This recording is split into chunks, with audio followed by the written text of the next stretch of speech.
Hello, welcome back to another evening of shared stories and adventures. Tonight, we're exploring the theories, predictions, and possible endings for Stranger Things Season 5. I'll be covering all the speculation I can fit in for tonight, but there's definitely more to come in future videos once Volume 2 and the finale actually drop. So, we'll start with a recap of what we actually know from Volume 1, since those 4 episodes gave us loads to work with. Then we'll move on to death predictions, survival predictions, the Mind Flayer versus Vecna debate, Will Byers' role in everything, time travel theories, and of course, how this whole thing might actually end. There's also some proper wild theories floating around that range from brilliant to absolutely mental, and we'll talk through those as well. Quick note before we dive in, there will be spoilers for Volume 1, which dropped on November 26, 2025. Volume 2 is coming on Christmas Day, and the finale hits on New Year's Eve. So if you haven't watched the first 4 episodes yet, this is your warning. Plenty to get talking about, but if you like what I do here and want a way to support the channel, consider subscribing down below. But for now, grab your Eggo waffles and flashlight, get cozy in the upside-down version of your living room, and let's begin. So way before we dive into the wildest theories floating around, we need to establish what actually happened in Volume 1, because honestly, those 4 episodes were absolutely packed with reveals. If you're going into Volume 2 without having watched the first batch, you're going to be proper lost. The biggest reveal, and I mean the one everyone's been talking about since Episode 4 dropped, is that Will Byers finally has powers. After basically being a background character in his own show for 3 seasons, Will's moment arrived in the most brilliant way possible. He's not just sensing the upside down anymore. He can actually tap into it, control it, and use it. Here's how it works, according to the Duffers themselves. Will's powers aren't like Eleven's, where the abilities come from within. His powers are more like puppeteering. He channels Vecna's hive mind and can manipulate anything connected to it. So when those Demogorgons were about to kill Mike, Lucas and Robin in Episode 4, Will tapped into that connection, saw through the creature's eyes, and just snapped their limbs. Brutal, but effective. The scene itself was proper emotional. Robin had given Will this whole speech about being true to yourself and not caring what others think, which unlocked something in him. Will started remembering his childhood, his friendship with Mike, building Castle Byers with Jonathan, and it all just clicked. The power surged through him. He destroyed the Demogorgons, and then he got that signature nosebleed we've seen Eleven have 1,000 times. It was a full circle moment that felt like it had been building since Season 1. Fun fact, the Duffers have said they've been planning Will having powers for as long as they can remember working on the show. This wasn't a last-minute addition. It's been in the works for years, but that's not even close to the only major reveal. Vecna's actual plan finally came into focus, and it's terrifying. He's kidnapping children from Hawkins, specifically 12 of them, because he considers them perfect vessels. Children are easier to manipulate, easier to control, and easier to shape into whatever he needs.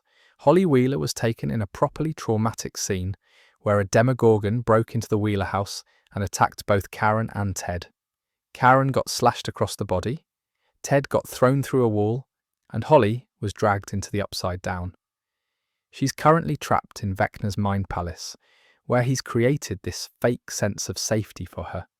He's basically told her to stay in a version of her childhood home and do whatever she wants, which is deeply unsettling when you think about the manipulation involved.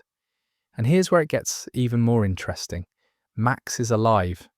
She's been in a coma since the end of Season 4, but Episode 4 confirmed she's actually conscious and trapped in that same mind palace with Holly. Max has been cycling through Vecna's memories, trying to find a way out, and she discovered something massive. There's a cave in Vecna's mindscape that absolutely terrifies him. He won't go near it, can't enter it, and when Max hid there, he just watched from outside, genuinely scared. This cave is significant because of the Stranger Things, the first shadow play. If you've not heard of it, it's the Broadway prequel that follows young Henry Creel, and it's actually canon. In that play, Henry first entered the Upside Down through a cave in Nevada, and it was a traumatic experience that changed him forever. So Vecna being scared of a cave in his own mind, that's his trauma manifesting, and it might be the key to defeating him. To be honest, I love how they've tied the play into the main show. It rewards fans who've been paying attention to everything, not just the Netflix series. Now let's talk about another massive return. Carly, also known as 8, is back. Remember her from that one season 2 episode, Everyone Pretends Doesn't Exist? Well, she's not only alive, she's been captured by the military and held at their base in the Upside Down. They've been using her powers to block Eleven's abilities, which explains why Eleven's been struggling.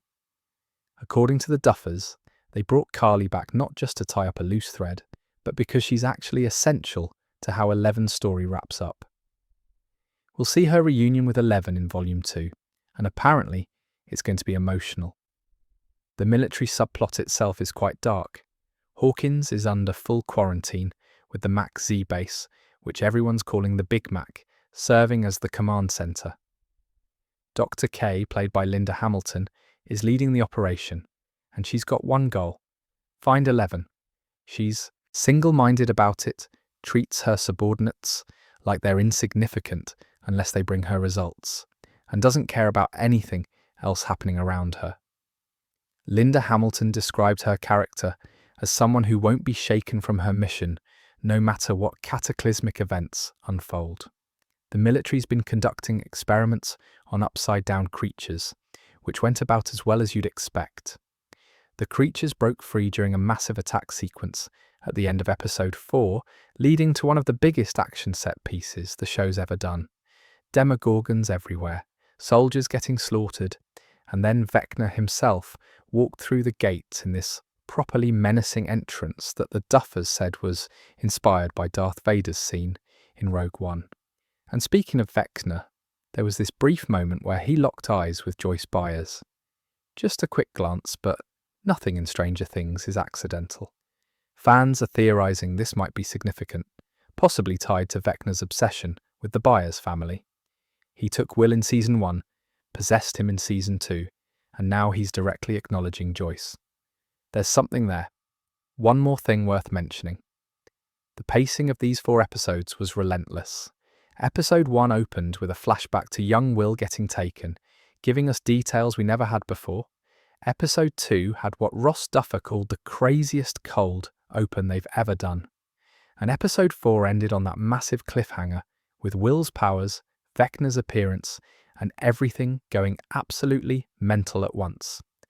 With all that established, now we can properly dive into the theories because, trust me, the internet has been working overtime since these episodes dropped.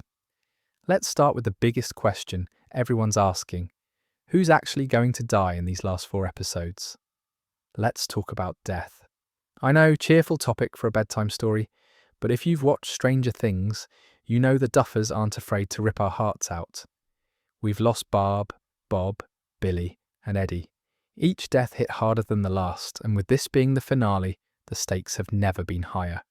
Someone from the main cast is probably going down, and the fan theories about who it'll be are all over the place, starting with the absolute frontrunner, Steve Harrington. Oh boy, this one hurts to even talk about. Steve's death has been predicted by fans literally every single season since Season 2, and somehow he's made it through every time. But Season 5 might finally be when the Duffers pull the trigger. The evidence is stacking up in a way that's genuinely concerning if you love Steve, which, let's be honest, we all do. First off, Steve wasn't even supposed to survive Season 1. The Duffers have confirmed this in multiple interviews. He was meant to be this douchebag jock who got killed off, but Joe Keery's performance was so good and the character became so beloved that they kept him around. That redemption arc from Season 1 douchebag to Season 5, hero protector, is now complete. He's become the babysitter, the guy who puts himself in danger for everyone else, the one who always steps up when things go sideways. And in storytelling terms, a complete character arc often means that character is ready to go. According to fans on Reddit, and there are loads of them discussing this, Steve's death would be the most emotionally devastating thing the Duffers could do. One user wrote, "I bet Steve Harrington will continue being a living legend," but most aren't nearly that optimistic. The general consensus is that Steve dies saving someone, probably Dustin or Robin, in some heroic sacrifice that completes his journey from selfish teenager to selfless hero. There's also the love triangle situation.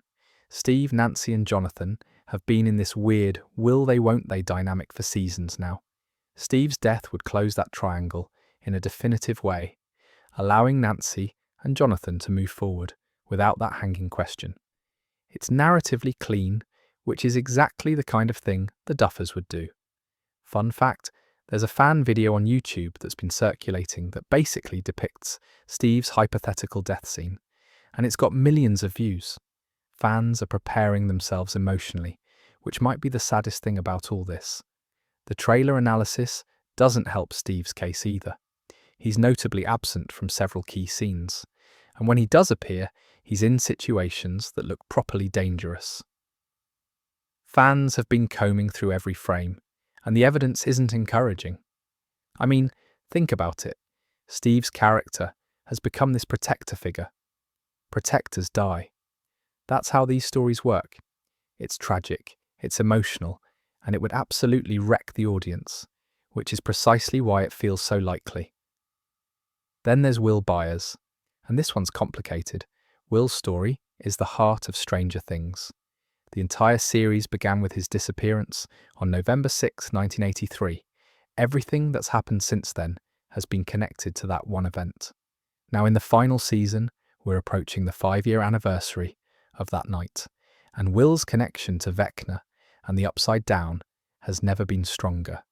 It's thematically perfect for his story to come full circle, even if that circle ends in tragedy. There's this theory floating around that Will and Vecna's souls are entangled, kind of like Harry Potter and Voldemort with the Horcrux situation. Will was taken into the Upside Down, possessed by the Mind Flayer, and now has powers that directly channel Vecna's hive mind. The connection runs deep, possibly on a fundamental level that can't be undone. If that's the case, killing Vecna might require Will to die as well. They're linked, and severing that link could mean both of them go down. One Reddit user put it perfectly. My prediction is that either Will or 11 will die. In episode 4, Will used his new powers to destroy the Demogorgons, and it looked extremely similar to how Vecna used his powers to kill people in Hawkins. Because of that, I think Will might die when Vecna and the Demogorgons are finally defeated by 11. The trailer footage adds weight to this theory. There's a scene that appears to show Joyce cradling Will in what looks like either a desperate moment of connection or an actual farewell. Joyce has already been through hell trying to protect Will. Having to lose him after everything would be absolutely devastating, but it would also be powerful television. Ross Duffer has said that Will really takes centre stage again in Season 5, and that his emotional arc is what will hopefully tie the whole series together. That kind of statement can be read two ways. Either Will gets his heroic moment and survives, or Will gets his heroic moment through sacrifice. Given how Stranger Things operates, sacrifice feels more likely. To be honest, I don't want this to happen. Will's suffered enough, but narratively, his death would bring everything full circle in a way that few other character deaths could. He was the kid who was taken in Season 1, so having him be the one who ends it all in Season 5 has a certain tragic poetry to it. That said, killing Will would break the show's heart in a way that's different from other deaths. Bob's death was sad. Billy's death was emotional. Eddie's death hurt. But Will dying would feel like the series itself is dying. Whether the Duffers would actually do that is the question. And then there's 11, and honestly, this might be the most likely of the three. 11's death has been foreshadowed from the very beginning. At the end of Season 1, her sacrifice was supposed to be permanent. That was the Duffers' original ending. 11 would close the gate, defeat the Demogorgon, and disappear, presumably dead. They brought her back for Season 2 because Netflix wanted more seasons, but that original instinct to have her sacrifice herself has never really gone away. There's also Brenner's monologue from season 2, where he essentially tells Eleven that her powers will eventually kill her. That's the kind of line you don't just throw into a script unless you're planting seeds for later. We've seen her powers take a physical toll throughout the entire series. The nosebleeds, the exhaustion, the way she collapses after major displays of power. It's all been building to something. The theory goes like this. Closing the Upside Down permanently is going to require a massive amount of power, more than Eleven has ever used before. She'll have to give everything she has, and in the process, she'll burn herself out completely. One fan wrote, "I think Eleven might die while trying to seal up the Upside Down. I feel like closing it for good is going to be really hard, and she might end up using too much power and kind of disintegrating with it as a sacrifice." That word, disintegrating, keeps coming up in fan theories. Not a quick death, but a slow fade, as her power consumption, literally, unmakes her. It's dark, it's tragic, and it fits with what we've seen her powers do to her body over 5 seasons. There's also the thematic element. Eleven opened the first gate to the Upside Down when she fought One in 1979. She created this problem, albeit unintentionally and while defending herself. Having her be the one to close it permanently, to undo what she inadvertently started, would be narratively satisfying in a deeply bittersweet way. The Duffers have promised that the ending will be satisfying but not purely happy or sad. Bittersweet is the word that keeps getting used. Eleven dying to save everyone would absolutely fit that description. The world is saved, the Upside Down is closed, but the cost is losing the girl who started it all and spent her entire life fighting to protect others. However, there's an alternative theory that I think is actually more likely. Eleven doesn't die, but she loses her powers permanently. She sacrifices her abilities to close the gates, and in doing so, she finally gets to be normal. She gets to live with Hopper and Joyce, go to school, have a regular teenage life, all the things she's never been able to have. That would still be bittersweet because she's losing a fundamental part of herself, but she'd be alive. I mean, Eleven's entire character arc has been about whether she's a weapon or a person. Having her choose to stop being a weapon, to give up her powers, and just be Jane Hopper would be a beautiful way to answer that question. Those are the big 3 that everyone's talking about. Steve, Will, and Eleven. One of them is almost certainly going down, and possibly more than one. The Duffers love their emotional gut punches, and this is the finale. They're going for maximum impact. Right, so beyond the big 3, there are quite a few other characters who could be on the chopping block. The Duffers probably won't stop at just one death, not for a finale of this scale. Let's talk through the secondary candidates, because some of these are actually pretty likely. When you look at the evidence, Jonathan Byers is in a weird position. He's been somewhat sidelined in recent seasons, which in television terms is often a death sentence. Characters who fade into the background are easier to kill off because the audience has had time to emotionally distance themselves. It's dark, but it's how these things work. Jonathan's entire character is built around protecting the people he loves. He's protected Will since they were kids. He's protected Nancy. He's been the responsible older brother, the guy who steps up when things get difficult. That protective instinct makes him a prime candidate for a sacrificial death. He could throw himself in front of danger to save Will, giving his brother the chance to be the hero. Or he could sacrifice himself for Nancy, finally resolving their relationship in the most tragic way possible. The thing is, Jonathan dying would be less anticipated than Steve dying, which is exactly the kind of surprise the Duffers love. Everyone's bracing for Steve's death. Far fewer people are seriously considering Jonathan. That element of surprise could be appealing from a storytelling perspective. It would also ripple across multiple characters. Will would be devastated. Joyce would lose a son after fighting so hard to protect both her boys. Nancy would carry that guilt forever. It's emotionally devastating in all the right ways. There's also this bit from the trailer where Nancy appears to be washing blood off her hands, Fans have been analysing that scene obsessively, trying to figure out whose blood it is. Jonathan's name comes up a lot in those discussions. The shot is framed in a way that suggests something terrible has happened, and Nancy's expression is one of absolute devastation. To be honest, I think Jonathan's odds are actually higher than people realise. He's got long odds at 13-2 according to gambling.com, but that might be underestimating the possibility. Then there's Nancy Wheeler. And this one's interesting because it would be such an unexpected choice. The Wheeler family hasn't experienced any major loss throughout the entire series. Mike's been in danger loads of times, but always survived. Nancy's faced down Demogorgons, Vecna, and everything in between, and come out the other side. Holly just got taken in Volume 1, but she'll probably be rescued. Ted and Karen are background characters who've been largely protected from the horror. The Wheelers have been lucky, and in Stranger Things, luck eventually runs out. One Reddit user made a brilliant point. I've been wondering if Nancy will be the one that dies, almost like a bait and switch, with everyone theorising it's Steve who dies. Firstly, it nullifies the decision of Steve vs. Jonathan, bringing closure to that storyline. Plus, the Wheelers haven't experienced any major loss trauma yet, unlike most of the others. For Elle or Joyce or Hopper or Dustin or Lucas to suffer another profound loss feels like tragedy porn to a degree. I feel like it's Mike's turn to go through that experience. Mike's turn. That's a properly dark way to think about it, but it makes sense. The show has put Joyce through hell with Will. It's tortured Hopper with losing his daughter, and then 11 being in constant danger.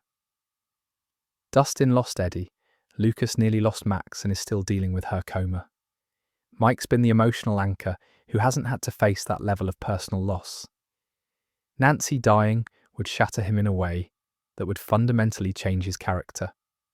Nancy herself is this badass character who's evolved from uptight older sister to gun-wielding monster hunter. She's proven time and again that she can handle herself. But Vecna already targeted her in Season 4. He showed her visions, tried to break her mentally. That connection between them hasn't been resolved, and it could come back in a lethal way. The death would also serve Nancy's arc. She spent 5 seasons fighting to protect people, investigating the truth, refusing to back down even when things got dangerous. Going out as a warrior, taking down something massive, or saving someone crucial would be fitting for her character. It's not the happy ending we'd want for her, but it would be earned. That said, I don't think Nancy's death is as likely as some of the others. She feels like someone who deserves to survive and build a life after all this. But the possibility is there, and it would absolutely shock the audience. Murray Bauman is almost certainly going to die, and I'm surprised more people aren't talking about this. Murray's been the comic relief conspiracy theorist who somehow ended up being right about everything. He's been helpful, he's been funny, and he's been instrumental in several key victories. But he's also not part of the core cast. He's adjacent to the main story, which makes him expendable in a way that Mike or Dustin or the others aren't. There's also the redemption arc angle. Murray was really inappropriate in Season 3 with how hard he pushed the teenage romance between Nancy and Jonathan. He's made questionable decisions throughout the series. Having him sacrifice himself to save Joyce, Hopper, Nancy or Jonathan would be his way of making up for all of that. It would be a redemptive death that gives his character a meaningful ending without gutting the emotional core of the show. Brett Gelman's great in the role, but Murray dying wouldn't break the internet the way Steve dying would. It would be sad, fans would feel it, but the show could continue without him. That's exactly the kind of death the Duffers might go for, as the safe major death before potentially hitting us with something worse. I reckon Murray's odds of survival are quite low, actually. He's got all the hallmarks of a character who's not making it out. Dr. K and the other new characters are basically guaranteed to die. This is just pattern recognition at this point. Stranger Things introduces new characters in final seasons, builds them up a bit, and then kills them off. Bob in Season 2, Billy in Season 3. Eddie in Season 4. The pattern is consistent and brutal. Dr. K, played by Linda Hamilton, is this military scientist with an agenda. She's hunting 11 with single-minded focus, and she treats everyone around her as disposable unless they help her achieve her goal. That's not the kind of character who gets a happy ending. She's either going to die in the chaos, or she's going to be killed by one of the creatures she's been experimenting on, or she's going to sacrifice herself in some last-minute redemption moment. Either way, she's not walking out of this alive. The same goes for Derek Turnbow and any other new characters we haven't properly met yet. If they weren't in Seasons 1 through 4, their survival odds are minimal. It's harsh, but it's how the show operates. Lucas Sinclair is a bit of a wild card. There was this whole theory, based on the lyrics to Running Up That Hill, that Lucas would bargain with God or make some kind of deal to save Max. The song talks about switching places with someone, and fans theorised that Lucas would offer to trade his life for Max's. It's romantic, it's tragic, and it would be absolutely devastating. But according to gambling.com, Lucas has odds of 8-1 to die, which are actually pretty long odds. He's already suffered so much watching Max nearly die and then slip into a coma. Having him die as well would feel gratuitous. The Duffers can be brutal, but they're not cruel for cruelty's sake. Lucas will probably survive, traumatized and changed, but alive. And finally, Joyce Byers. She's got to survive, surely. Joyce has been through absolute hell. She fought to get Will back from the Upside Down in Season 1. She dealt with his possession in Season 2. She moved her family to California to protect them. She travelled to Russia to save Hopper. She's the ultimate helicopter mum who would do anything for her kids, and killing her after all of that would feel wrong. There's also the Hopper factor. The Duffers already did the fake death thing with Hopper in Season 3. Having Joyce die for real after we thought we lost Hopper would be repeating the same emotional beat, and the Duffers are usually better than that. Joyce and Hopper deserve their happy ending. They've earned it through 5 seasons of suffering. Joyce's death wouldn't really serve a narrative purpose either. It would hurt Will and Jonathan, absolutely. It would devastate Hopper and 11, but what would it accomplish thematically? Not much. Her surviving and finally getting to live in peace with Hopper and her family feels like the right ending for her character. So, yeah, loads of potential deaths beyond the big 3. But death predictions are only half the story. Now on the flip side, let's discuss the characters who we're pretty confident will survive this absolute mess. Not everyone's on the chopping block, thankfully. Some characters have what I like to call plot armor, and others just make more sense alive than dead.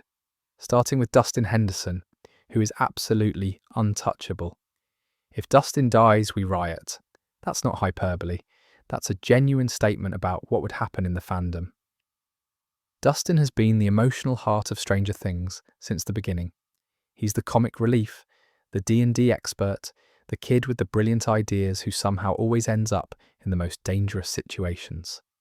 He's also already lost Eddie Munson in Season 4, which was one of the most traumatic moments of the entire series for him. The Duffers aren't foolish enough to put Dustin through another major loss. By having him die, they're also not going to take away the audience's emotional anchor. Dustin provides the levity that keeps Stranger Things from becoming too dark. Without him, the tone would shift in a way that wouldn't feel right for the show's final episodes. There's also the practical consideration that Dustin is likely being set up as the heir apparent to the Hellfire Club. He's the one who understands D&D best after Eddie. He's the one who can pass on the tradition to a new generation. Having him survive to tell the story, to keep the legend alive, makes perfect narrative sense. If Stranger Things ever does a time jump epilogue, Dustin's going to be there, probably running a campaign for his own kids or mentoring younger players. The Duffers would have to be absolutely mental to touch Dustin, and I don't think they are. He's safe. Joyce Byers is another one who's almost certainly making it through. We've talked about how much she's suffered, how hard she's fought, and how her death wouldn't serve much purpose. Beyond all that, though, there's the simple fact that the Duffers already did the parent death fake out with Hopper in Season 3. They made us think he was gone. They put Joyce and the kids through that grief, and then they brought him back in season 4. Doing the reverse, where we think Joyce is safe but then she dies for real, would feel like they're just recycling the same emotional beat. Joyce and Hopper are meant to be together. They've been building that relationship across multiple seasons, and having one of them die right when they finally get their chance at happiness would be cruel in a way that doesn't fit the show's tone. Joyce deserves her happy ending with Hopper, Will, Jonathan, and 11. She's the mum who never gave up, who always believed, who fought against impossible odds. Let her rest, let her have peace. She's earned it. Erica Sinclair is safe, and there's actually some interesting evidence for this beyond just her being a younger character. In season 4, during that D&D campaign that Eddie ran, it was Dustin and Erica who were there at the end to defeat Vecna in the game. That's not accidental. The Duffers love their foreshadowing, and having those two be the ones who take down Vecna in the campaign suggests they'll play crucial roles in taking him down for real. Erica's also developed into this brilliant character who's fearless and resourceful. She's not just Lucas's annoying little sister anymore. She's become a proper member of the team, someone who contributes in meaningful ways. Killing her off would be a waste of that character development, and it would also be a throwaway death. Young kid dies to raise stakes. That's dark even for Stranger Things, and I don't think the Duffers would go there. Fun fact, Priya Ferguson, who plays Erica, has said in interviews that filming season 5 was emotional, but also really fun. That doesn't sound like someone whose character dies tragically. She's making it through. Robin Buckley has survivor energy written all over her. She's already made it through 2 entire seasons of monster fighting, which is actually quite impressive when you think about it. Most side characters who get introduced don't last that long, but Robin's become integral to the group. Her friendship with Steve is one of the best relationships on the show, and her dynamic with the others has only gotten better. Maya Hawke's performance has made Robin this beloved character who brings humour and heart to every scene she's in. She's got the will to survive, and more importantly, she's got Steve watching her back. One of them might die, possibly Steve as we've discussed, but both of them dying would be overkill. If Steve goes down, Robin's the one who carries on his legacy. If Steve survives, they both make it through together. There's also this running joke theory that Robin will somehow inherit the title and deed to Scoops Ahoy, which is ridiculous but also the kind of silly happy ending detail that would work in a Stranger Things epilogue. I can absolutely see that happening. Mike Wheeler is controversial in terms of survival predictions, but I think he's actually quite safe. He's been missing from portions of the trailer, which led to theories about his death, but that's probably misdirection. Mike is central to Eleven's entire story. He's her anchor, her connection to humanity, the person who reminds her that she's not just a weapon. Killing Mike would devastate Eleven in a way that would break her completely, and I don't think that's the ending the Duffers want for her character. According to Matt Duffer, Mike becomes the leader again in season 5, but in a more confident and mature way than in season 1. That doesn't sound like someone being set up to die. That sounds like someone completing a character arc and growing into the person they're meant to be. Mike's going to survive, probably with some trauma, and definitely changed, but alive. David Harbour's Hopper has already done the fake death thing, and there's absolutely no way the Duffers are doing that again. Hopper survived Russian prison, fought a Demogorgon with a sword, and reunited with Eleven. His story now is about finally getting to be a proper dad to Eleven and building a life with Joyce. Killing him off after all that would be narratively exhausting. The audience has already been through the emotional ringer with Hopper. We've grieved him once. We're not doing it again. He's safe, and he's probably going to end the series happy for the first time in years. And finally, Lucas and Max as a pair. These two deserve their happy ending after everything they've been through. Max nearly died at Vecna's hands. She's been in a coma since the end of season 4. Lucas has been sitting by her bedside, hoping she wakes up. The cruelty of having Max wake up only to die immediately, or having Lucas die just as Max returns would be too much. They're both going to survive, though Max will likely be changed by her experience. There's a strong theory that she'll be blind when she wakes up, given the damage Vecna did to her. But she'll be alive, Lucas will be there, and they'll face whatever comes next together. That feels right for their story. So that's the life and death stuff sorted. But honestly, the bigger mystery might be about who the real villain actually is. Because here's where things get really interesting. Is Vecna actually the final boss? Or is there something way bigger lurking in the shadows? So here's a theory that's been gaining loads of traction online, and honestly, it makes so much sense that I'm annoyed I didn't piece it together myself. The idea is simple, but completely changes how we understand the entire series. Vecna isn't the main villain. The Mind Flayer is. And Vecna, for all his power and terror, is basically just doing the Mind Flayer's bidding. Let me explain, because this gets into some properly deep lore territory. In Season 4, Vecna gave us this whole monologue about how he discovered the Mind Flayer when he first arrived in the Upside Down. According to him, it was just this cloud of particles, basically a mindless entity floating around in what he called Dimension X. He claims he shaped it into the spider-like form we've seen, gave it purpose, and now controls it completely. He basically said, "I created the Mind Flayer, I'm in charge, bow down before me." But here's the thing. We've got evidence that contradicts that entire story, and it comes from the most unlikely source, a Broadway play. Stranger Things. The first shadow is the prequel play that follows young Henry Creel in 1959 Hawkins. It's officially canon, approved by the Duffers, and it tells a very different story about Henry and the Mind Flayer. In that play, we see the Mind Flayer actively controlling Henry. It's telling him what to do. It's manipulating him, guiding him, almost like it's grooming him for a specific purpose. When Henry first enters the Upside Down, through that cave in Nevada, he doesn't discover a mindless cloud. He's led directly to the Mind Flayer, and the Mind Flayer is already sentient, already aware, already in control. If the play is canon, and the Duffers have confirmed it is, then Vecna's version of events is either a lie or a delusion. He thinks he's in control, but he might actually be the puppet. There's also what Dustin said back in Season 4. He explicitly called Vecna the Mind Flayer's 5-star general. Not the commander, not the leader, the general. That's a subordinate position. Dustin's rarely wrong about this stuff. He's the one who figured out the Demogorgon in Season 1, understood the Mind Flayer in Season 2, and pieced together so much of what's been happening. Why would we assume he's suddenly wrong about this? One Reddit user made this exact point. At what point are we going to start believing everything Dustin says? And honestly, that's fair.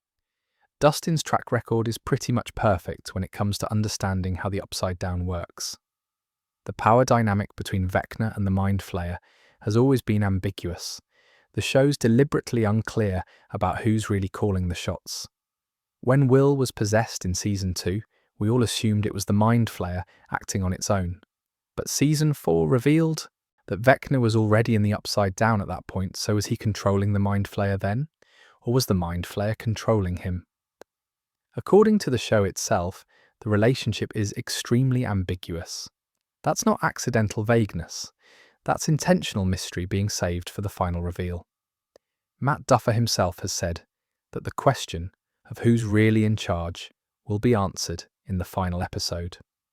When Variety asked him directly whether Vecna or the Mind Flayer is the true villain, he said, "You're asking a question that will be answered in the final episode." He also mentioned he'd be happy to talk through the whole situation once the show's over, which suggests there's a definitive answer we just don't have yet. Here's what we know about the Mind Flayer from earlier seasons. It's ancient. In Season 2, Dustin described it using the D&D manual, saying it's a monster from an unknown dimension, so ancient that it doesn't even know its true home.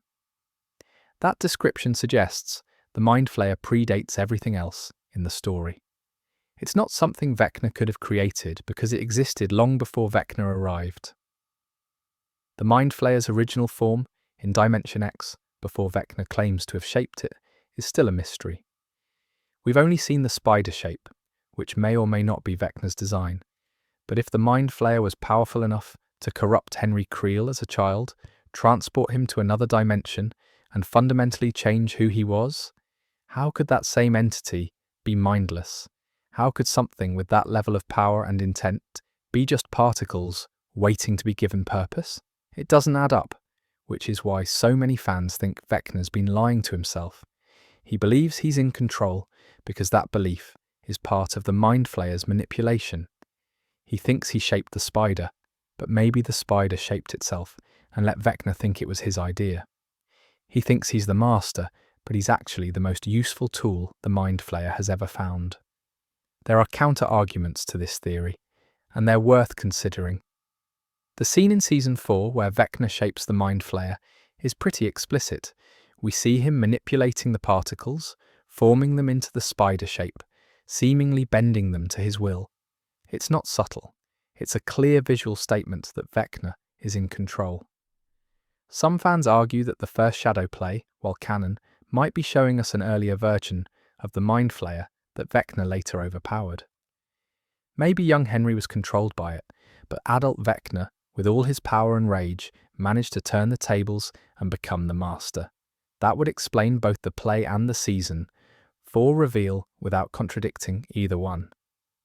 One Reddit user put it bluntly, but Vecna created the Mind Flayer in the Upside Down. You even see the scene, and him explaining why, because he's weird and thinks spiders are cool af. Which is fair, but also maybe too simple for a show that loves its twists. Another user countered with this. In the Broadway play, which is the prequel, it alludes to the Mind Flayer actually controls Vecna. He just formed it into an image.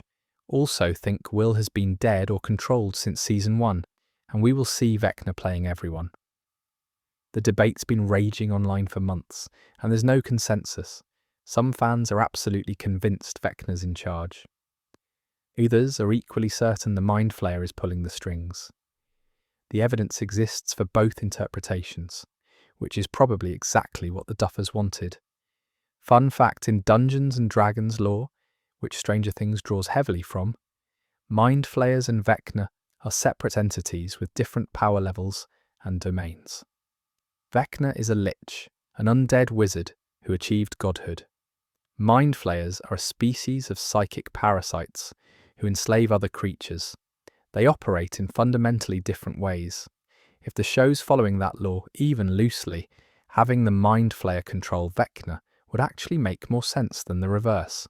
Why does this matter for the ending? Because if Vecna isn't the real villain, defeating him won't actually solve the problem. The Mind Flayer would still exist. The Upside Down would still be a threat. The heroes might think they've won by taking down Vecna, only to realise they've just removed the Mind Flayer's current tool. It would still be out there, still waiting, still capable of finding another Vecna to do its bidding. That would be a properly dark ending. Victory, but not closure. Safety, but not peace. It would also leave the door open for potential spin-offs or future stories in the Stranger Things universe, which Netflix absolutely wants. To be honest, I think the Mind Flayer reveal is coming.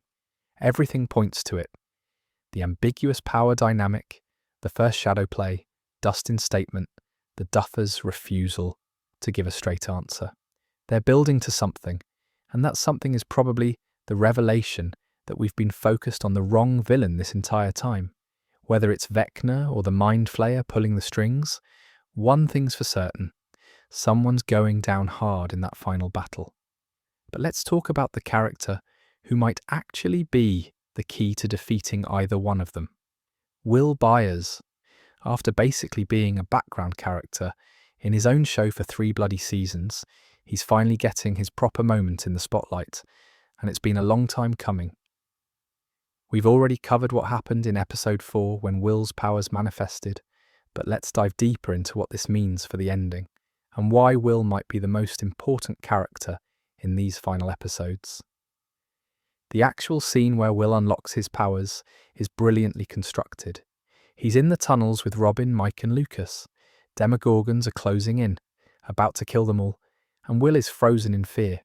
He's always been the vulnerable one, the kid who needs protecting, the one who got taken and possessed and traumatized. But then Robin gives him this speech about identity and being true to yourself, about not caring what others think of you. And something clicks. Will starts accessing his childhood memories. He remembers the first time he met Mike, who asked if he wanted to be friends. He remembers drawing things with crayons and showing them to Joyce.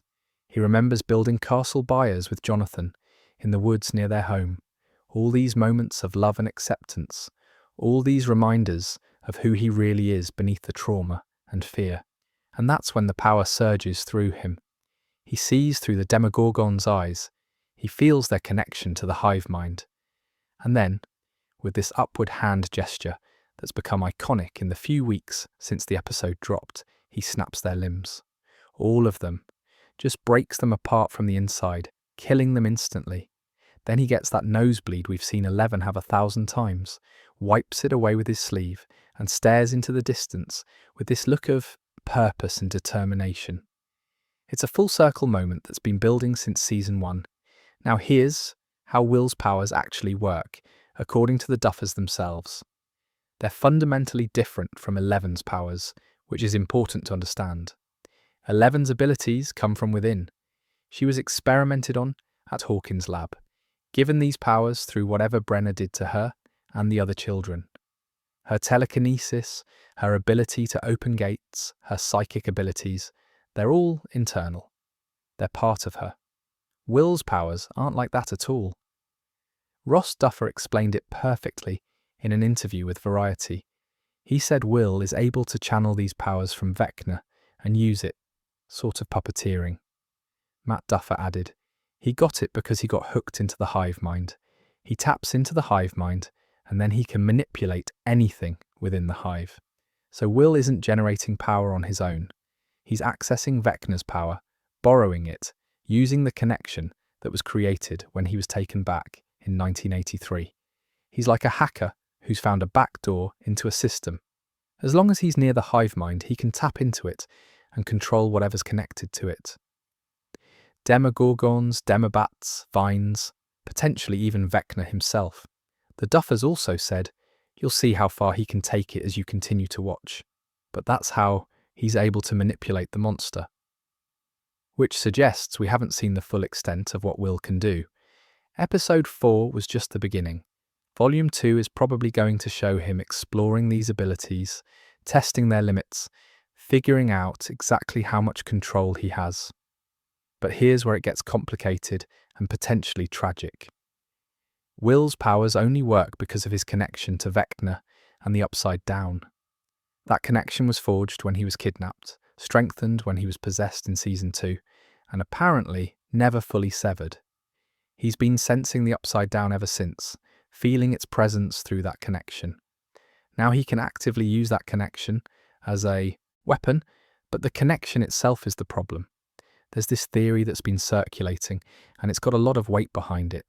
The idea is that Will and Vecna's souls are entangled, similar to the Harry Potter and Voldemort Horcrux situation. They're linked on a fundamental level that can't be undone. And if that's true, killing Vecna might require Will to die as well. They're bound together, and severing that bond could destroy both of them. The Season 2 comparison is important here. Back then, when the Mind Flayer possessed Will, Joyce and the others managed to exorcise it by heating him up, forcing the creature out of his body.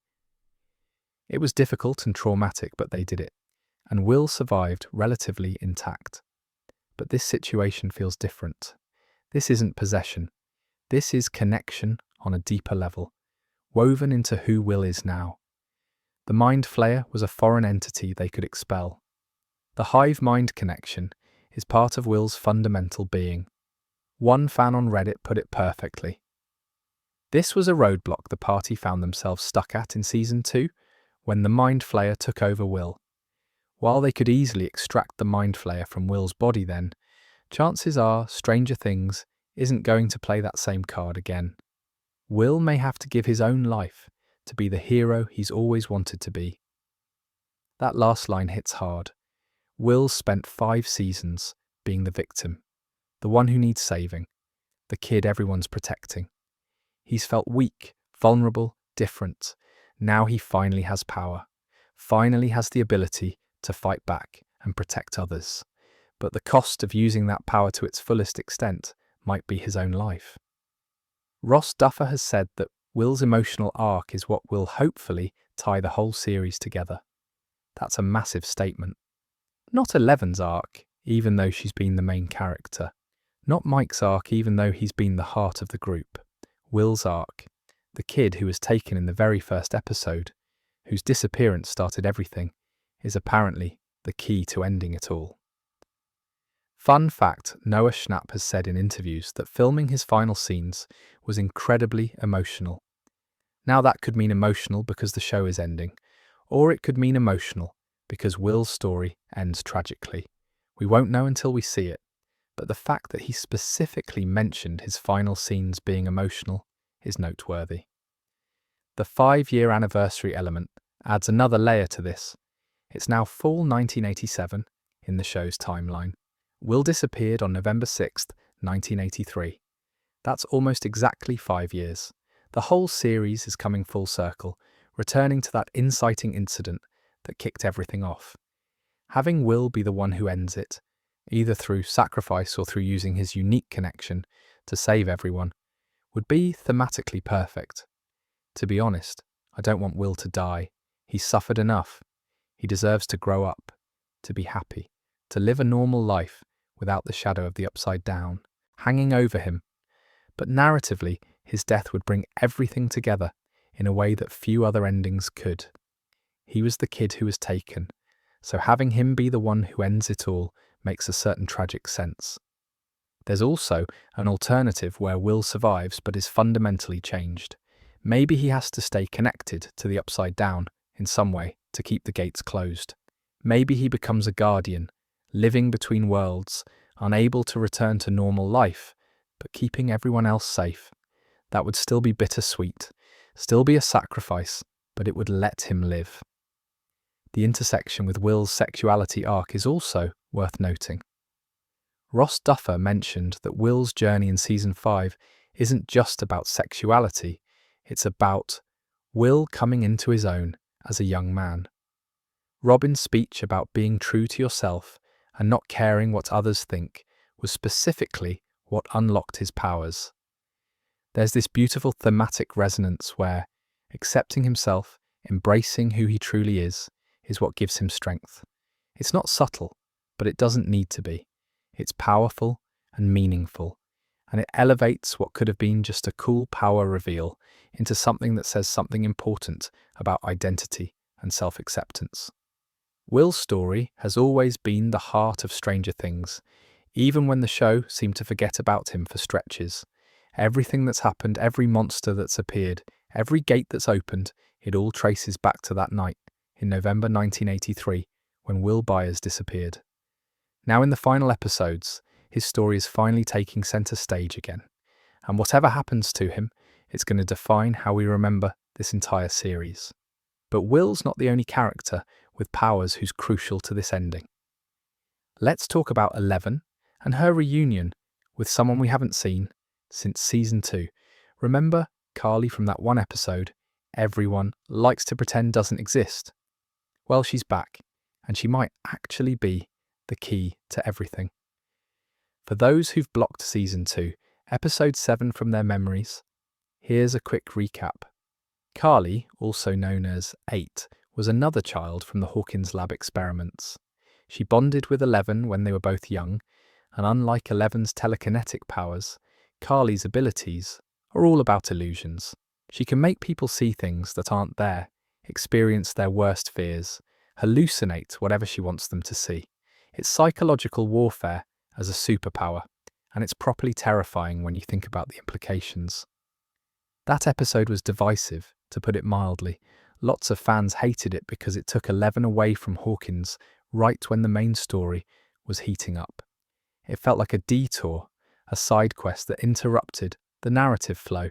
But the Duffers have said they brought Carly back not just to tie up a loose thread, but because she's genuinely important to how they want to wrap up Eleven's story.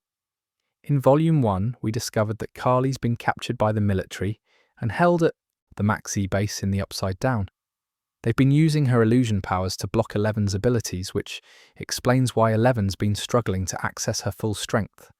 It's a clever use of Carly's powers and sets up what's almost certainly going to be an emotional reunion in Volume 2. Linnea Berthelsen, who plays Carly, is getting a second chance here. That Season 2 episode didn't give her much room to shine because of how rushed and disconnected it felt from everything else. Now she's being integrated into the main plot, and according to the Duffers, she'll have moments that show what she's actually capable of doing. But here's where the theory gets really interesting. It's all about the cave. In Episode 4, Max explained to Holly that while she's been trapped in Vecna's mind palace, she's been exploring, trying to find a way out. She's cycled through loads of Vecna's memories, everything from his childhood to his high school years to the moment 11 blasted him into the Upside Down. And during all that exploration, she found something unexpected. A cave. And Vecna is absolutely terrified of this cave. Max said when she ran into it, Vecna couldn't follow her. He stood outside, genuinely scared, refusing to enter. She's been hiding there ever since, safe from him for the first time since she was trapped. It's the one place in his entire mindscape where he has no power, no control, no ability to reach her. Now, why would Vecna be terrified of a cave? That's where the Stranger Things, the first shadow play, becomes crucial. In that play, we see young Henry Creel's origin story, and the cave is where everything began for him. It's in Nevada, not Hawkins, and it's the portal through which Henry first entered the Upside Down. That experience was traumatic in ways we're only beginning to understand. It changed him fundamentally, corrupted him, set him on the path to becoming Vecna. The cave represents Henry's trauma, his point of no return. It's the moment where the innocent boy disappeared and the monster started to form. Having that manifest in his mindscape as a place he literally cannot enter is brilliant psychological horror. He's trapped by his own trauma, unable to confront it even in his own mind.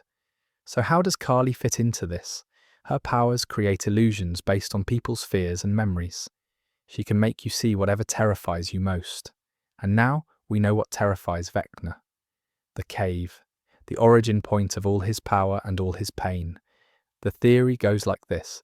Carly and 11 team up, combining their powers in a way we've never seen before. 11 provides the raw telekinetic force, the ability to fight Vecna directly. Carly provides the psychological warfare, making Vecna experience his deepest trauma, forcing him to confront the cave he's spent decades trying to forget. While he's paralyzed by the illusion, trapped in his own fear, 11 strikes. Together, they maximize their Vecna destruction energy. As one fan put it, Finn Wolfhard described it as having two 11s fighting together, and Garten Matarazzo called the prospect so badass. They're not wrong. 11's been fighting alone, or with non-powered backup for 5 seasons.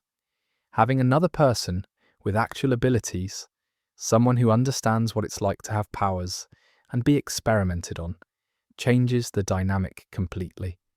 It closes the power gap between 11 and Vecna in a way that nothing else could. The complementary nature of their powers is what makes this theory so appealing. 11's brute force combined with Carly's precision psychological attacks. It's like having a hammer and a scalpel working together. Vecna might be able to defend against one or the other, but both at once. That's a different story. There's also the emotional weight of their reunion. 11 left Carly in Season 2 because she didn't agree with Carly's methods, with the revenge and violence Carly's group was pursuing. But circumstances have changed. The stakes are higher. Vecna's not some random bad guy who wronged them. He's an existential threat to everyone and everything. 11 and Carly, putting aside their differences, coming together despite their past disagreements, would be powerful. To be honest, this is one of the theories I actually believe might happen. It explains why the Duffers brought Carly back after all these years. It gives that divisive Season 2 episode retroactive purpose, and it provides a path to defeating Vecna that doesn't rely solely on 11 burning herself out or sacrificing herself. She'd have help, real help, from someone who understands her in ways no one else can. There is an alternative theory floating around, and it's properly dark. Some fans think the ending will involve 11 using some combination of her powers and Carly's to wipe everyone's memories of the Upside Down. The whole town of Hawkins, maybe the whole world, forgets it ever happened. The Duffers mentioned being inspired by Eternal Sunshine of the Spotless Mind, and that film's all about erasing memories. It's similar to what happened in Spider-Man, No Way Home, where everyone forgot Peter Parker existed. In this scenario, 11 would save the world, but lose everything in the process. She'd have to watch from afar as Mike, Hopper, Joyce, and everyone else she loves goes on with their lives without remembering her. It would be the ultimate sacrifice, giving up not her life, but her connections, her relationships, her place in the world. I really hope this doesn't happen, though. It's too tragic, too hopeless. Stranger Things has always been about found family and the power of friendship and love. Having all of that erased would undermine what the show's been building for 5 seasons. But I can't deny the theory has legs, and the Duffers love their bittersweet endings. Speaking of Vecna and his plans, let's dive into what he's actually trying to accomplish with those 12 kidnapped children. Because Vecna's not just randomly snatching kids for fun, which would be mental enough on its own. There's actually a proper terrifying plan behind it all, and it's worse than anything we've seen him do before. In episode 4, when Vecna confronts Will in that massive action sequence at the Max Z base, he reveals his endgame. He needs 12 children, specifically children, because he considers them perfect vessels. His exact words were chilling. Children are easier to manipulate, easier to control, easier to shape into whatever he needs them to be. They haven't formed their full personalities yet, haven't developed the mental defenses that adults have. They're malleable, and Vecna intends to exploit that. He's not just kidnapping them to kill them or torture them. He's building an army of children with powers, all under his control, all doing his bidding. It's one of the darkest concepts the show's ever introduced, and that's saying something for a series that's had people melted into a flesh monster. So far, we know Holly Wheeler has been taken, dragged into the Upside Down by a Demogorgon after it attacked her parents. She's currently in Vecna's mind palace, trapped in this false reality where he's told her everything's fine. She can do whatever she wants, just stay in her childhood home and be safe. The manipulation is insidious because Holly's so young. She doesn't have the life experience to recognise what's being done to her. There's also Derek Turnbow, a new character introduced in Volume 1. He's one of the kids from Hawkins who's been identified as a target. Erica Sinclair and the others have been working to figure out which children Vecna's planning to take next, trying to get ahead of him and protect the vulnerable kids. But with the military quarantine and Vecna's ability to strike anywhere, it's a losing battle. The question everyone's asking is why children specifically, beyond the manipulation angle. There's a theory that's gained loads of support, and it makes frightening sense. The idea is that these particular children from Hawkins have latent potential for psychic powers. They've all been exposed to the Upside Down in some way, whether directly or through the particles that have been leaking into Hawkins since 1983. That exposure might have awakened something in them, dormant abilities just waiting to be activated. We've seen this happen with Will. He was taken into the Upside Down, possessed by the Mind Flayer, and now he's got powers that let him tap into the hive mind. What if the same thing could happen to other kids who've been exposed? What if Vecna's selecting children who have that potential, planning to activate their powers and bend them to his will? He'd have an army of mini 11s, all working for him, all capable of devastating destruction. The number 12 is significant, and fans have been trying to figure out why. It's one more than 11, which can't be a coincidence. The Hawkins lab experiments numbered their subjects, with 11 being the most powerful they ever created. Vecna having 12 vessels would symbolically surpass what Brenner achieved. It's also got religious connotations. 12 apostles, 12 disciples following a dark messiah. The imagery is deliberately sinister. There's also the D&D connection, because of course there is. In Eddie Munson's campaign from Season 4's premiere episode, the adventure was called The Cult of Vecna. At the time, it just seemed like foreshadowing that Vecna would be the season's villain, but looking back, that title feels more specific now. A cult implies followers, believers, people doing the cult leader's bidding. Vecna gathering 12 children to do his work fits that description perfectly. Fun fact, in D&D lore, Vecna actually does have cultists who worship him and carry out his plans. The Duffers love pulling from the source material, so having Vecna create his own cult of powered children tracks with how they've adapted other elements from the game. Vecna's stated goal is to reshape the world. He told Will this directly. He wants to use these children as conduits to merge the Upside Down with the regular world, creating something new, something that fits his vision of how reality should be. It's not just about conquest or destruction. It's about transformation on a fundamental level, remaking existence itself. The parallel to Hawkins' lab is impossible to ignore, and I'm certain the Duffers intended that. Brenner kidnapped children, experimented on them, turned them into weapons, all while claiming it was for the greater good. Vecna's doing essentially the same thing, but he's not even bothering with the pretense of noble intentions. He's honest about what he is and what he wants. In a twisted way, he's more honest than Brenner ever was. The difference is that Brenner's children, 11 included, at least had some agency, some ability to resist. They could escape, fight back, make choices. Vecna's vessels won't have that luxury. They'll be completely under his control. Their minds and bodies puppeteered by someone who sees them as tools, nothing more. I mean, this is dark even for Stranger Things. We're talking about children being stripped of their free will, turned into soldiers for an interdimensional war. The heroes aren't just fighting to save Hawkins or close the gates anymore. They're fighting to rescue kids who might already be too far gone. What this means for the finale is that the stakes are both massive and personal. The party can't just focus on defeating Vecna. They need to save 12 children in the process, children who might be actively fighting against them if Vecna's already gained control. Holly Wheeler is Mike and Nancy's little sister. If they have to fight her, if she's being used as a weapon against them, the emotional devastation would be overwhelming. There's also the horrifying possibility that not all 12 children can be saved. Vecna's had time to work on some of them. Holly and Derek might be rescued, but what about the others? What if some of them are too deeply entrenched in Vecna's control? What if the only way to stop them is to kill them? That's the kind of impossible choice the Duffers love putting their characters through. Nightmare fuel. The fact that it's specifically Holly Wheeler who's been taken is significant beyond just raising the personal stakes for Mike and Nancy. The Wheeler family has been largely protected from the worst of the Upside Down's horrors throughout the series.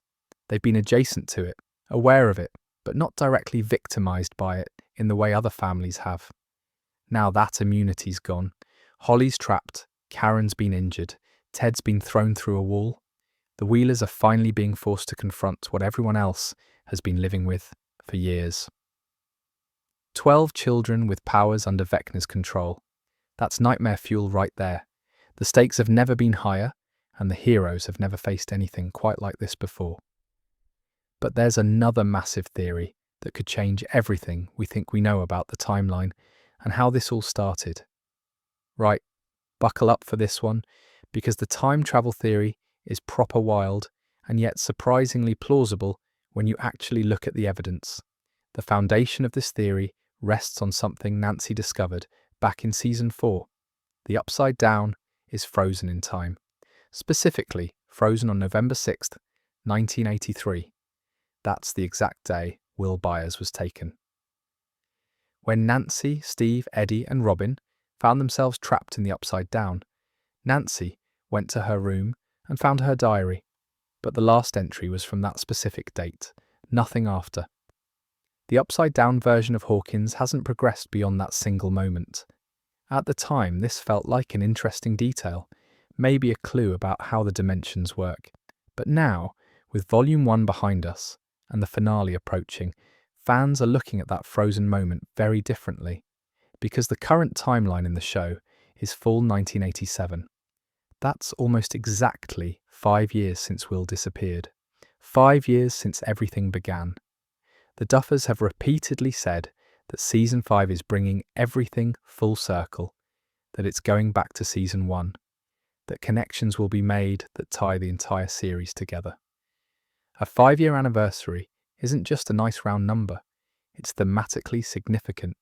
And in Stranger Things, nothing this significant is ever just a coincidence. Then there's the classroom scene from Volume 1. Mr. Clark, who's been the science teacher, explaining impossible things since the beginning, had a lesson about wormholes. Not portals, not gates, but specifically wormholes and their theoretical properties. In a show where every line of dialogue serves a purpose, where the Duffers don't waste screen time on random exposition, why would they have Mr. Clark explaining wormholes unless wormholes are going to matter? Wormholes, in theoretical physics, aren't just about connecting 2 points in space. They can potentially connect 2 points in time. If the heroes figure out how to use the frozen upside down as an anchor point, they might be able to travel back to November 6th, 1983, to the moment everything began. The theory is this: the final battle won't just be about defeating Vecna in the present. It'll involve going back to that night in 1983 and stopping his plan before it starts. Maybe they prevent Will from being taken. Maybe they stop 11 from opening the first gate. Maybe they change something fundamental that prevents the entire chain of events from unfolding. I mean, think about it. The upside down being frozen on that specific date isn't a bug, it's a feature. It's a doorway to that moment, preserved perfectly, waiting for someone to step through and change what happened.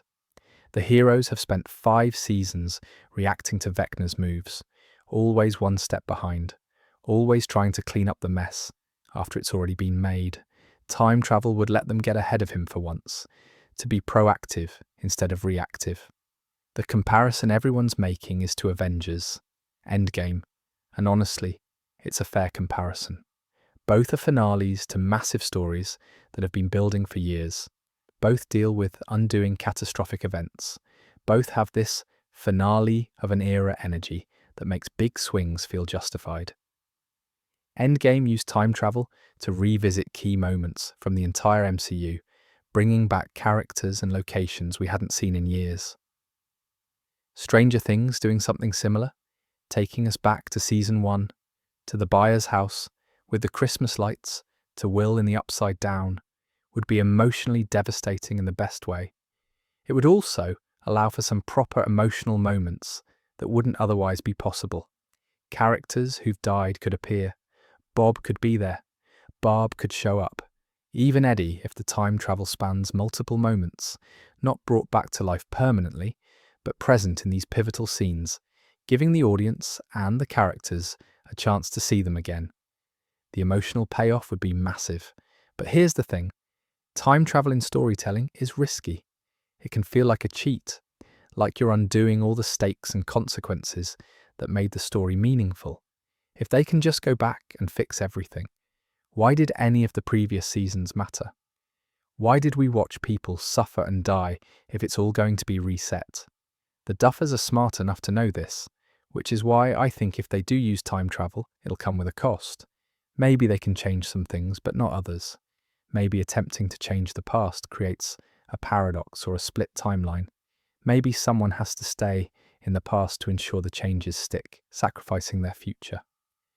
Time travel can work if it's not a consequence-free solution, if the heroes still have to lose something important to gain the victory. There's also the question of whether changing the past would even work the way they want it to. In Back to the Future logic, changing one thing changes everything, but in other time travel stories the timeline is more resistant.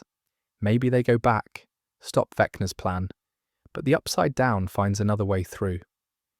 Maybe Will doesn't get taken, but someone else does, and the problem persists in a different form. Preventing the past doesn't guarantee a better future, especially when dealing with something as ancient and determined as the Mind Flayer. Fun fact, the date November 6th has additional significance. In the broader context of science fiction and horror, it's been used in other stories as a moment of transformation or dimensional breach. The Duffers choosing that specific date might have been a nod to those other works, layers of meaning built into what seems like a random detail. According to fans who've done deep dives into the show's mythology, the Upside Down being stuck in 1983 also explains why it looks like Hawkins, but in a state of decay. It's not a parallel dimension that evolved alongside our world. It's a snapshot, a moment preserved and corrupted. That preservation is what makes it a potential time travel anchor, but I'm not entirely convinced time travel is actually happening. It feels almost too big, too complicated for the final 4 episodes of a show that still needs to resolve character arcs, defeat Vecna, deal with the Mind Flayer, rescue the kidnapped children, and provide emotional closure for a cast of like 20 main characters. Adding time travel mechanics on top of all that might be stretching things too thin. The frozen Upside Down could be metaphorical rather than literal. It's frozen on the moment of trauma, the moment when everything changed for Hawkins, and for these characters. Confronting Vecna in the Upside Down might be about confronting that trauma, processing it, moving past it, rather than literally travelling back to erase it. To be honest, I'm torn on this theory. Part of me loves the idea, the cinematic possibilities, the emotional weight of returning to where it all began, the chance to see Season 1 locations and moments through the lens of everything we now know. But another part of me worries it would feel too much like a narrative shortcut, a way to avoid dealing with the consequences of 5 seasons of storytelling. Whether they actually go with time travel or not, the 5-year anniversary and that frozen Upside Down can't just be coincidences. There's something there, some plan the Duffers have that involves that specific moment in 1983. We'll find out soon enough, and regardless of what happens, it's going to tie back to Will Byers disappearing on that November night. Everything always comes back to that. All right, now we're getting into the proper wild territory. These theories range from, actually that makes sense, to, have you lost your mind? But they're all worth discussing because you never know with the Duffers. They've pulled off surprises before, and some of these wild theories have kernels of truth buried beneath the absolute madness. Let's start with one that's been thoroughly debunked by most fans, but is still fascinating to think about. The theory that the Will we've been seeing isn't actually Will at all, but a clone created by Vecna. The idea goes that the real Will died in the Upside Down, back in Season 1, and what came back was a Vecna-created replacement designed to spy on the group and sabotage their efforts from within. Evidence cited for this includes Will's constant connection to the Upside Down, his ability to sense when things are happening, and the fact that he's been linked to Vecna since the beginning. The theorists argue that a clone would explain all of this better than the official explanation of lingering possession effects.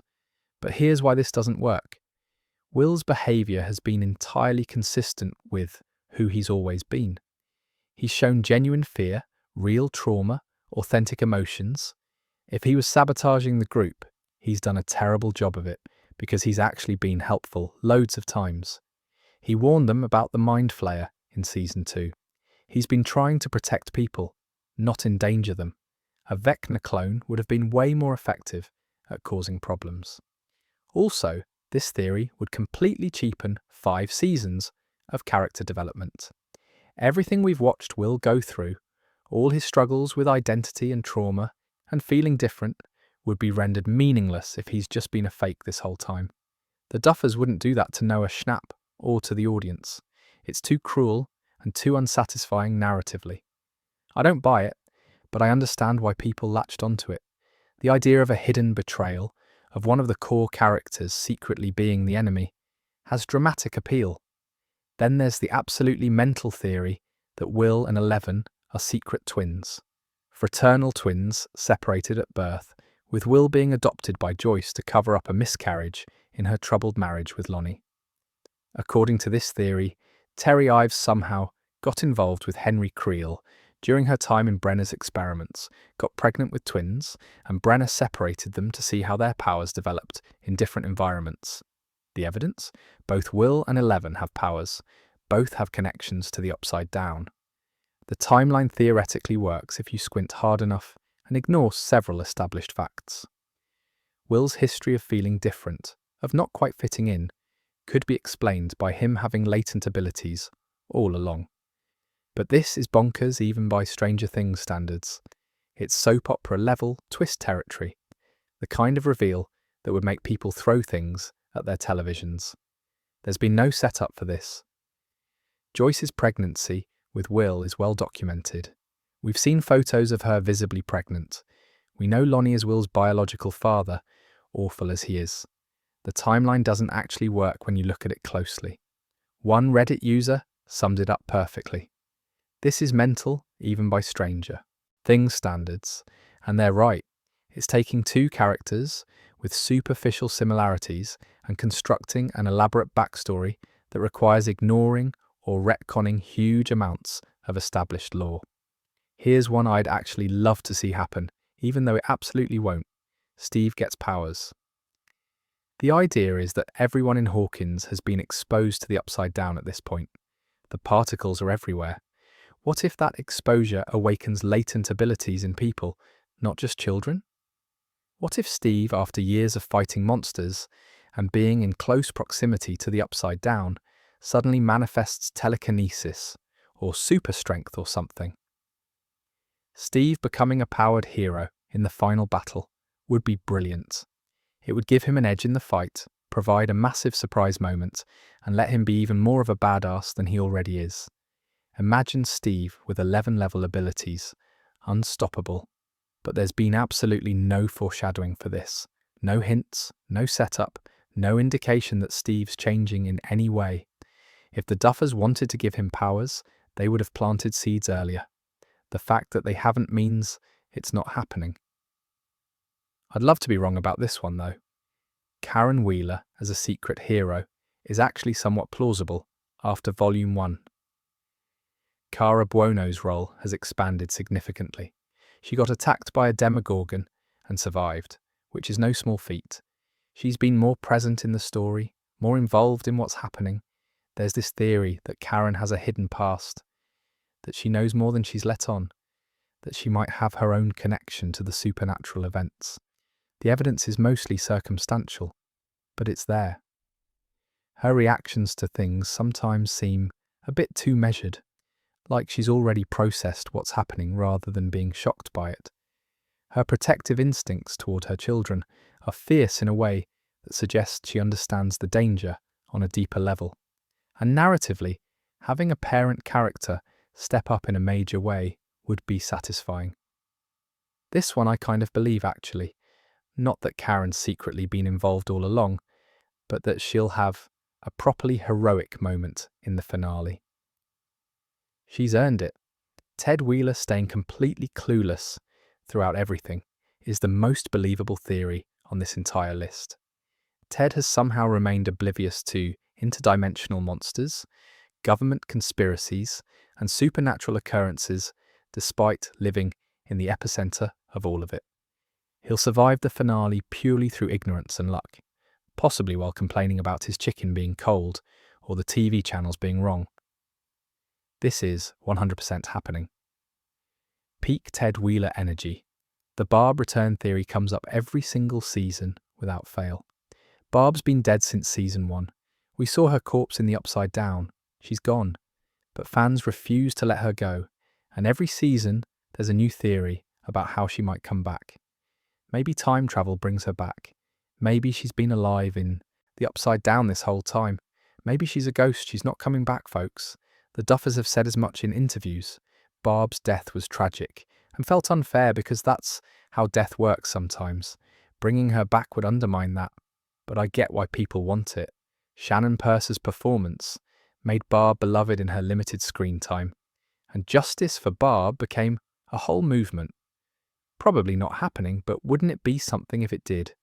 Eddie Munson as a Force ghost appearing to Dustin is genuinely possible. Not literally a ghost, but some kind of psychic echo or hallucination or vision that gives Dustin closure. The Upside Down does weird things. It preserves moments, holds onto echoes of what's happened. If there's any mechanism for Eddie to appear one more time, even briefly, the Duffers might use it, because the emotional payoff with Dustin would be massive. I'm not saying I believe this will happen, but I desperately want it to. Dustin needs that closure. Eddie deserves a proper goodbye. The Russian subplot returning is interesting because it feels like something the show dropped and might not pick back up. Hopper was imprisoned in Russia, fought in their gladiator pit, and escaped. But Russia still has fragments of the Upside Down. They've been experimenting on demogorgons and mind flayer particles. That's not just going to go away. Whether the show has time to address this in 4 episodes is the question. There's so much happening in Hawkins that a detour to Russia feels unlikely.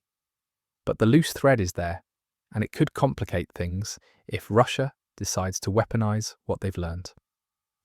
Honestly, I'd kind of forgotten about this subplot until I started researching theories. It might just stay forgotten. Dr. Brenner still being alive is the theory that won't die, much like Brenner himself apparently. He's been shot, seemingly killed, and yet fans think he might have faked his death again. Because he's done it before, multiple times. Matthew Modine is great in the role, and Brenner's relationship with Eleven is complicated and unresolved in some ways. But please, no more Brenner. We've had enough. He served his purpose. Let him be actually dead this time. The story doesn't need him coming back for one more round of psychological manipulation. And finally, the theory that Hawkins is completely destroyed or abandoned by the end. The Upside Down wins partially. The town can't be saved, so everyone evacuates. The heroes win the larger battle, defeating Vecna and closing the gates, but Hawkins itself is lost. It becomes a dead zone, a memorial to what was sacrificed. This would be properly dark, but also realistic. Sometimes you can't save everything. Sometimes victory comes with the loss of home. Having the characters scattered, rebuilding their lives elsewhere, dealing with the trauma of losing the place they grew up, would be bittersweet in exactly the way the Duffers have promised. I could actually see this happening. It would hurt, but it would make sense. Some of these theories are brilliant, some are proper bonkers, but that's what makes theorizing so much fun. You never know what the Duffers might actually do. But let's get back to the serious stuff and talk about the actual ending. How does this massive story actually wrap up? Because the finale episode is called The Right Side Up, which is already telling us loads about how this might end, assuming the title isn't a massive misdirect.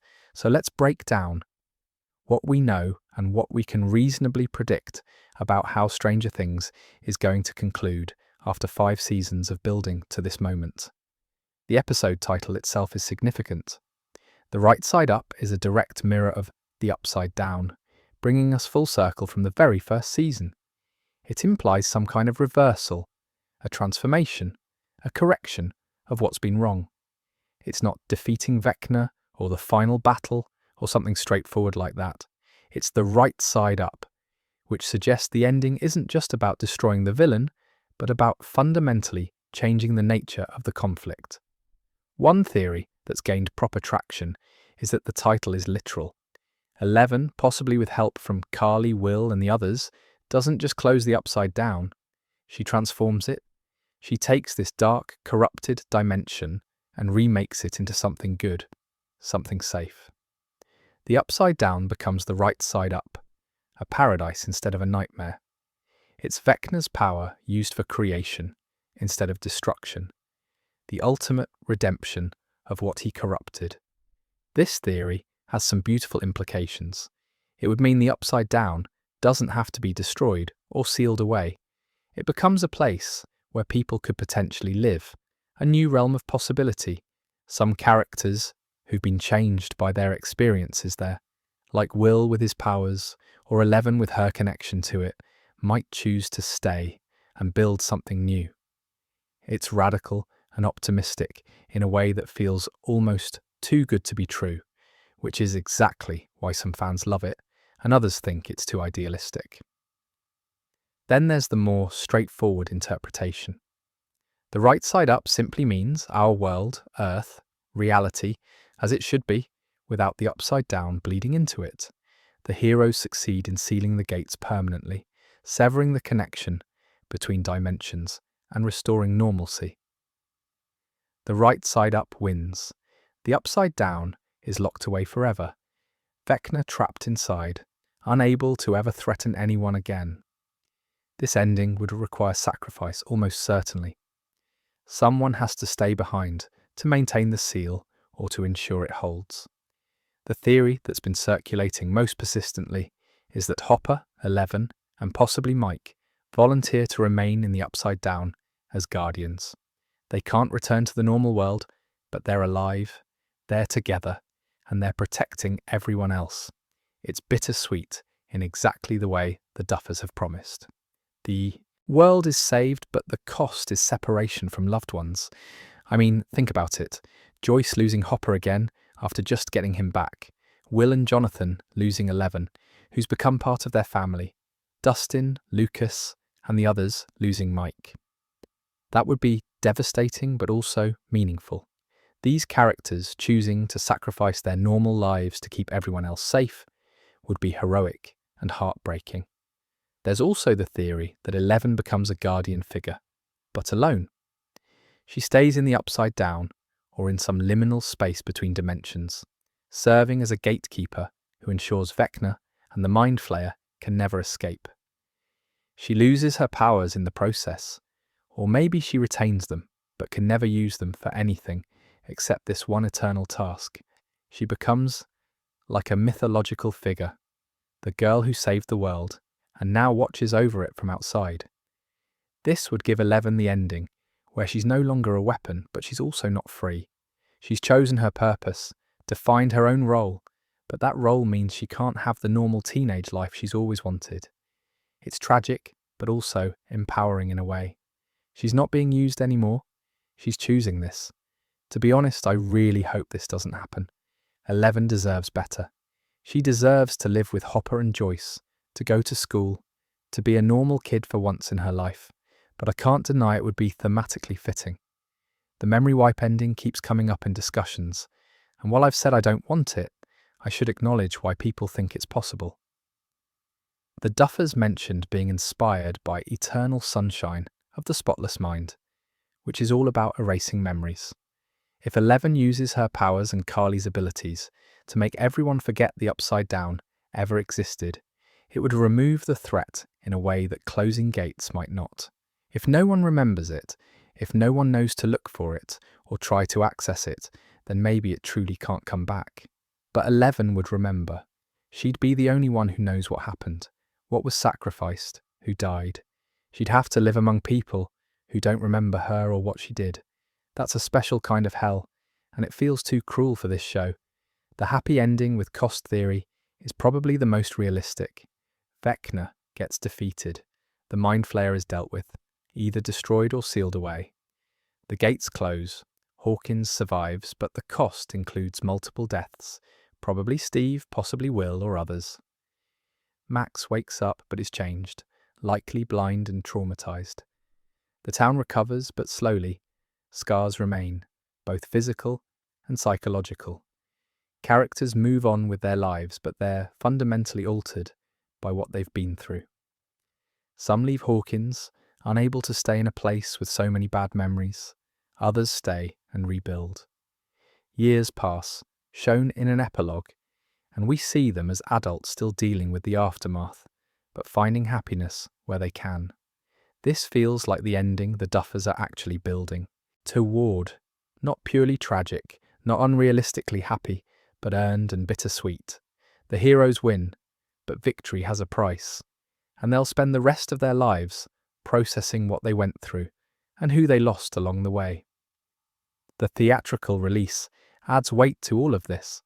Netflix is screening the finale in 350 plus theatres across the US and Canada on December 31st, with screenings continuing into January 1st. That's unprecedented for a streaming show. It's being treated like a major cinematic event, which means the Duffers and Netflix believe this ending is big enough, epic enough, emotionally satisfying enough to justify people leaving their homes and watching it with strangers in a theatre. Fun fact, the Duffers have said they've dreamed about seeing Stranger Things in theatres for years, and Netflix making it happen for the finale is a huge deal for them. It's not just marketing, it's a genuine emotional milestone for the creators. The runtime is confirmed at around 2 hours, making it essentially a feature film. That's the longest episode of television the Duffers have ever made. 2 hours gives them room to breathe, to let emotional moments land, to properly say goodbye to characters we've spent 5 seasons with. It's not going to feel rushed, which is crucial for an ending this important. Matt Duffer has said the ending will be satisfying, which is subjective but telling. Not happy, not sad, but satisfying. That suggests they've crafted something that feels earned, that pays off what they've been building, that honours the characters and the story. Whether fans will agree is another question entirely, but the Duffers believe they've stuck the landing. There are franchise implications to consider as well. Netflix wants more Stranger Things content. Spin-offs are being discussed. The ending needs to provide closure for this story while potentially leaving room for other stories in this universe. That's a difficult balance. You can't destroy everything or make the universe feel too small, but you also can't leave major threads dangling just to service potential future projects. The most likely scenario is an ending that closes this chapter definitively while acknowledging that the upside down, or something like it, still exists somewhere. The immediate threat is gone. These characters are done. But the universe remains rich with possibility for new stories with new characters. Whatever happens in The Right Side Up, it's going to be emotional.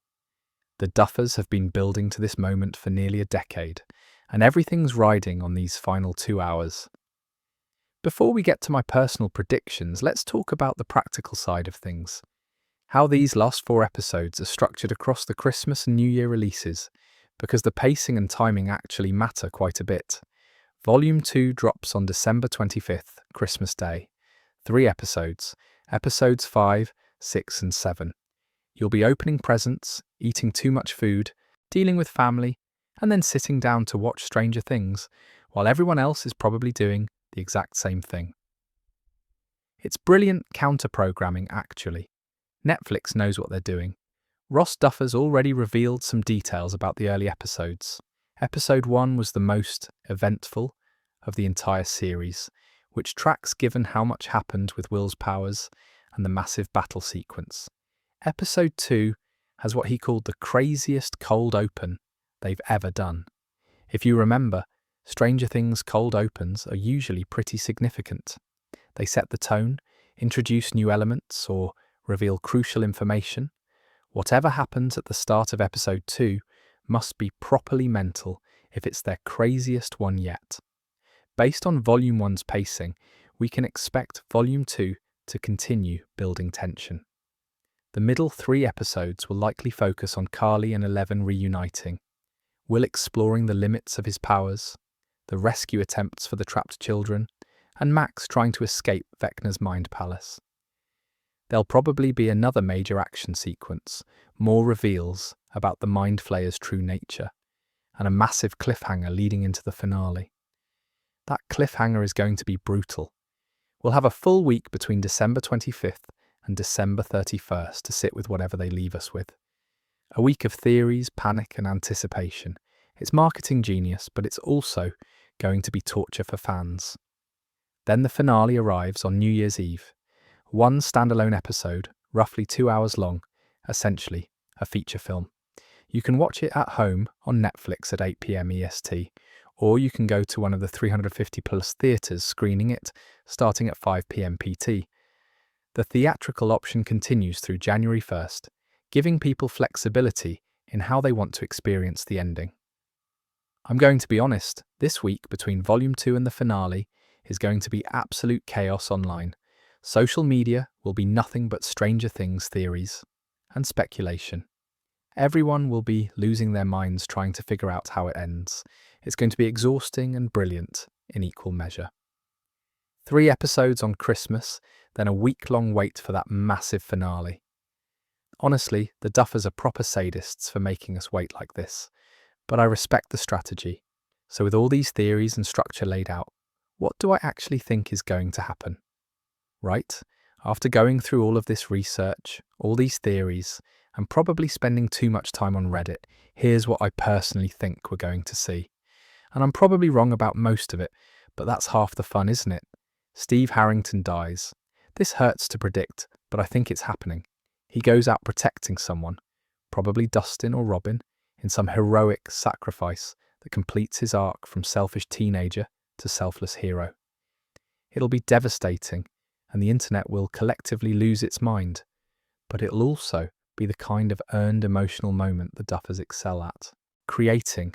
Will Byers survives but is fundamentally changed. I don't think he dies, but I don't think he gets a clean, happy ending either.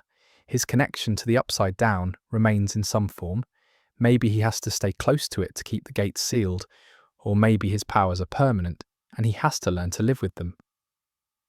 He's the bridge between worlds now, and that's not something you just walk away from.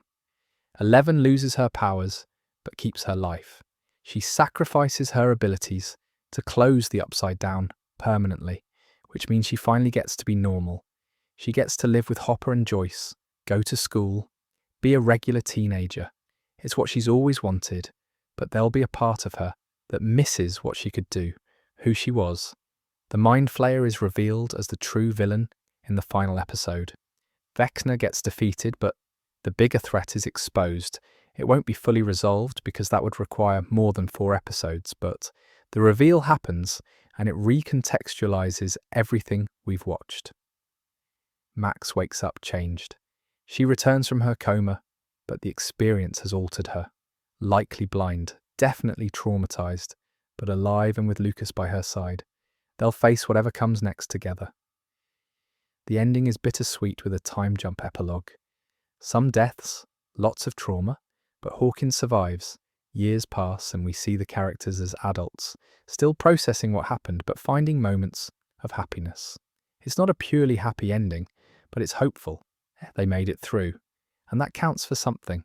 But honestly, whatever the Duffers have planned is probably way better and more emotional than anything I've come up with. They know these characters better than anyone, and they've been building to this for nearly a decade. And that, my dear friends, is where we'll end tonight's video on Stranger Things Season 5 theories and predictions. We've covered death predictions, survival odds, the Mind Flayer versus Vecna debate, Will's powers and his crucial role, time travel possibilities, wildcard theories, and how this whole thing might actually wrap up. There's so much happening in these final 4 episodes, and honestly, I cannot wait to see how the Duffers pull it all together. In a future one, I'm definitely going to cover my reactions to Volume 2 when it drops on Christmas, and then the finale reactions for New Year's Eve. There'll be character retrospectives, analysis of how it all ends, and loads more to discuss once we actually see what happens. Feel free to share your own theories in the comments. What do you think is going to happen? Who's going to die? How does it end? I'd love to hear what you're all predicting. But until next time, stay safe and sweet dreams.